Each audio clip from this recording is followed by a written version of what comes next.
Hi, I'm Laura Flanders of The Laura Flanders Show, where I interview the best thinkers and doers of our time. On TV, the show premieres Sundays at 11:30 Eastern on PBS World and at the Laura Flanders Show YouTube channel. You can join my guests and me every week there in the live viewing party, and then catch us all week on public television stations.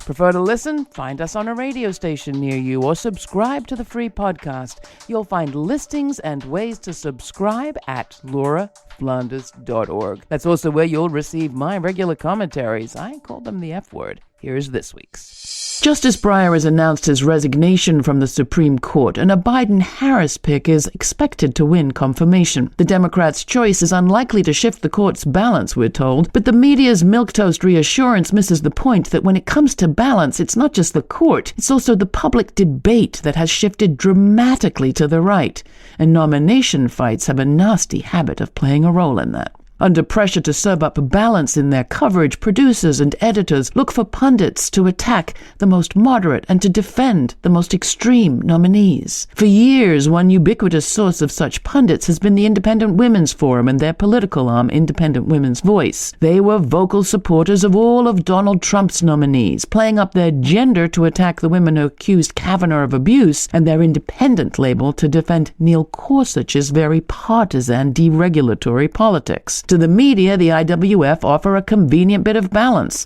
To the Koch brothers and their network of profit-minded funders, they're an effective female face of right-wing backlash. The group got its start as Women for Judge Thomas in 1991. When the Senate was hearing testimony about Clarence Thomas's misogyny and worker abuse, members of NOW, the National Organization for Women, then a mass membership group representing hundreds of thousands of dues-paying members, would show up almost every day outside the Senate and talk to reporters. As the story got bigger and the media attention grew, a tiny clutch of Women for Judge Thomas suddenly appeared and instantly became media darlings. Seeking balance, money media gave IWF equal time, in spite of the fact that they represented a view held by a tiny minority of women.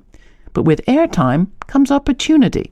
Formed in 92, the IWF's been spouting anti-government, anti-union, pro-incarceration talking points ever since. Need women to argue against affirmative action and pay equity, for war or for harsher policing, and against environmental regs? Tune into cable news and you are bound to see IWF speakers casting feminist opponents of Amy Coney Barrett's forced childbearing views as anti-woman, or most recently with other dark money groups pushing Trump's big lie, while still claiming to be nonpartisan. Right now, the IWF is no doubt casting about for the most mediagenic African-American woman conservative willing to attack whomever it is that Biden-Harris nominate. I could name names right now, but that would only encourage them. You'd think they'd have a problem not tripping over their own talking points around women who oppose women, but don't count on it. In the IWF, the mainstream media long ago found an activist women's group to love, and they're unlikely to break the romance now. For a full dossier of IWF's positions, funders, and influence, check out the excellent work by True North Research on Substack, and catch my conversation with Beth Ritchie and Suzanne Farr, who've been working together for a multiracial, cross-class, radical abolition feminism for more than 40 years